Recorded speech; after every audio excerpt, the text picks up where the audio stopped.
Number question क्या है मेरा 140। अभाज्य गुणनखंडों के रूप में, यानी कि जो इसका गुणनफल है, गुणनफल के रूप में कह रहा है लिखने के लिए। अभाज्य गुणनखंड करने के बाद में जो इसका गुणनफल के रूप में लिखना है, तो क्या करना है ना, 140 है, सभी इसी तरह का बनेगा। जैसे 140 है तो 140 का सबसे पहले हम लोग अभाज्य गुणनखंड कर लेते हैं, जो कि पहले बता चुके हैं। 2 से क्या हो जाएगा, 70 हो जाएगा, 2 से हो जाएगा 35, और 5 से हो जाएगा 5 से 35। तो क्या आया, 2 गुने 2 गुने 5 गुने क्या हो जाएगा 7। तो यहाँ पर देखिए ये दो बार आ गया है ना, तो ये क्या हो जाएगा 2 का स्क्वायर गुने 5 गुने क्या हो जाएगा 7। ये हम लोग का इतना ही जो है कि गुणनफल के रूप में कह रहा था लिखने के लिए, बस यही हो गया। ठीक है, 2 नंबर क्वेश्चन को देखते हैं कि 2 नंबर में क्या कह रहा है। पूर्णांकों के निम्नलिखित युग्मों के एचसीएफ और एलसीएम ज्ञात कीजिए तथा इसकी जांच कीजिए कि 2 संख्याओं का गुणनफल एचसीएफ गुने एलसीएम। ये 6 क्लास का जो मैथ है ना, उसमें दिया हुआ क्वेश्चन है। तो अभी समझिए कि ये जो चैप्टर हम लोग 1.2 को पढ़ रहे हैं, तो समझिए कि हम लोग 10th क्लास का नहीं पढ़ रहे हैं, हम लोग 3, 4, 5, 6 क्लास में ऐसे हैं अभी। ठीक है, अभी लोअर क्लास में हम लोग चल रहे हैं। ठीक है, तो 2 नंबर में क्वेश्चन दिया हुआ है कि 26 और 91। ध्यान दीजिए, 2 नंबर का फर्स्ट वाला क्वेश्चन है 26 और 91। 26 और 91।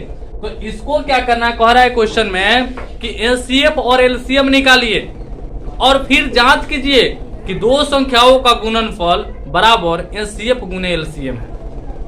इसको जांच करके बताना है। तो सबसे पहले इसको जो है कि एलसीएम जो कह रहा था, एचसीएफ कह रहा है निकालने के लिए, इसको निकालते हैं पहले। चलिए देखिए, 26 और यहाँ पे लिखना है 26 और 91 का, 26 और 91 का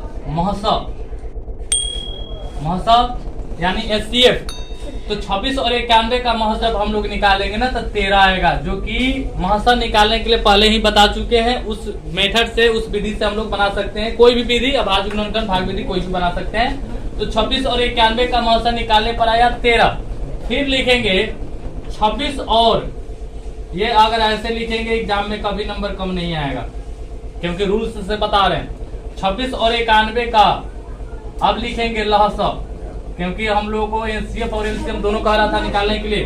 तो 26 और 91 का लहसा निकालेंगे 182 होगा। ठीक है, और यहाँ पे आप क्या लिखेंगे कि लहसा और महसा का गुणनफल, लहसा और महसा का गुणनफल, और महसा का गुणनफल। यहां पर देखेंगे कि लहसा मेरे पास 182 है और महसा का आया है 13। इसको अब हम लोग गुना करेंगे, क्योंकि यही जांच का मतलब कि करने का नियम है। तो यहाँ पर 182 गुने 13 करेंगे। फिर अब क्या करेंगे कि दी हुई संख्याओं, यहाँ पे लिखेंगे दी हुई संख्याओं का गुणनफल, दी हुई संख्याओं का गुणनफल। तो यहाँ पर देखेंगे कि दी हुई संख्या कौन है मेरे पास, तो 26 है और क्या है 91 है। तो 26 और 91, ये जो है इसमें क्या करना है कि लहसा और महसा का गुणनफल और दी हुई संख्याओं का गुणनफल, दोनों का आंसर यानी सेम आएगा, बराबर आएगा, तो समझिए कि हमारा जांच हो गया और ये सही है। दोनों का आंसर अगर गलत आएगा, कुछ अलग आएगा, मिलेगा नहीं, एक जैसे नहीं आएगा, तो वो गलत है, क्योंकि यही जांच है।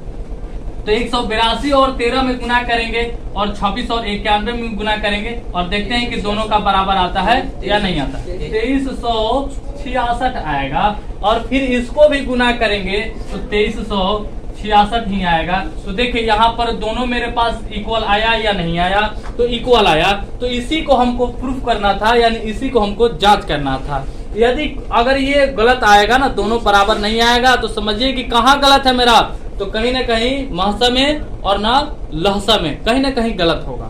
अगर गलत नहीं होगा तो ये निश्चित है कि हमारा दोनों क्या होगा, सही हो जाए।